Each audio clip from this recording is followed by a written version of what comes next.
Bom, seguindo a nossa conversa a respeito das instituições sociais, eu queria agora apresentar para vocês a ideia da linguagem como uma instituição social. Em geral, a gente tem o hábito de acreditar que uma instituição social tem que ser sempre alguma coisa mais palpável, mais concreta, mais tangível, como a igreja, a escola ou a família. Mas a linguagem, ela também é uma forma de instituição social, e por quê? Porque a linguagem, ela é um importante fator de coesão social. Se existe algo que é fundamental para definir a cultura de um determinado grupo, esse algo é justamente a linguagem. Nós costumamos dizer que pessoas que falam a mesma língua, que dominam a mesma linguagem, acabam, na verdade, pensando do mesmo modo. A linguagem, então, é uma forma de moldar o nosso pensamento. Para você entender isso, a gente pode recorrer a um exemplo bem simples, comparando aí três idiomas. Vamos pensar em determinadas palavras do português, do inglês e do francês.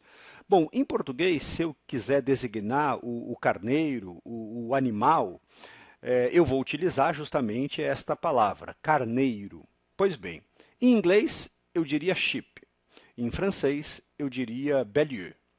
Pois bem, se eu quiser designar a carne de carneiro, aquela que serve justamente para que as pessoas se alimentem, em português eu vou continuar utilizando o termo carneiro. Mas vejam que interessante.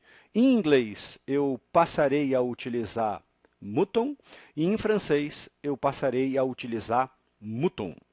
O que significa isso? Significa que em inglês e em francês existem certas distinções que não existem em português.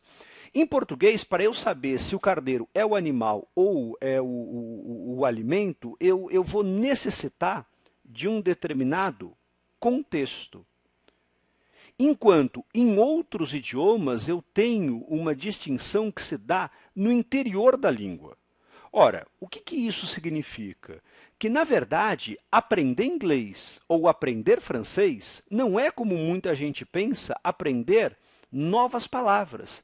Vocês notam que aprender uma nova forma de pensar, uma nova forma de organizar o nosso raciocínio, fazendo distinções que até então nós não estávamos acostumados a fazer. É por isso que a gente diz que o nosso idioma materno, e nesse caso esse idioma materno é o português, ele vai moldar o nosso pensamento.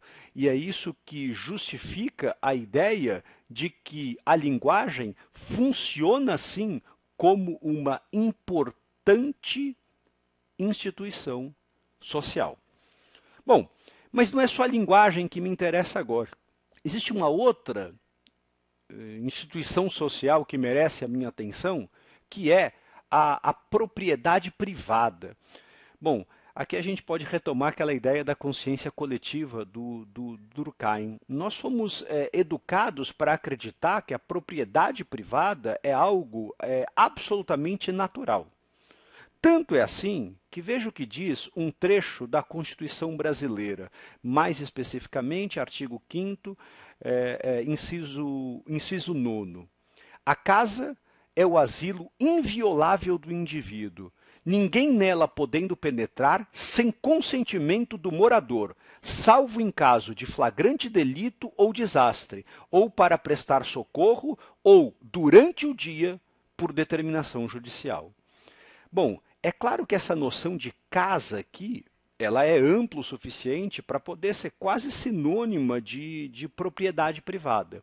E veja que a Constituição brasileira, que trabalha justamente com os valores que são institucionalizados na nossa sociedade, considera a casa um asilo inviolável do indivíduo. Ninguém pode entrar na casa de ninguém sem consentimento do morador, a não ser em caso de delito, de crime, ou de desastre. E mesmo um oficial de justiça, por uma determinação judicial, só pode fazer isso durante o dia. Ora, isso significa que a propriedade privada foi se constituindo como uma instituição social. Por quê? Porque ela exerce um poder de coerção sobre o indivíduo. Ela molda a nossa forma de pensar e agir na sociedade. Agora, essa noção de propriedade privada, ela não existe em sociedades, digamos assim, não capitalistas. Por isso que a gente vai dizer que a propriedade privada, ela é uma instituição fundamental desse mundo capitalista moderno. Muitas vezes, ela é também a base da estrutura de classes, o que faz com que alguns pensadores, alguns filósofos, é o caso de Jean-Jacques Rousseau, tomem a propriedade privada como origem das desigualdades sociais e econômicas. Ok? Bom, a partir do que eu falei, eu acho que já dá para a gente tentar fazer alguns exercícios. Há mais 2 exercícios para verificar como é que anda o seu aprendizado. Vamos lá?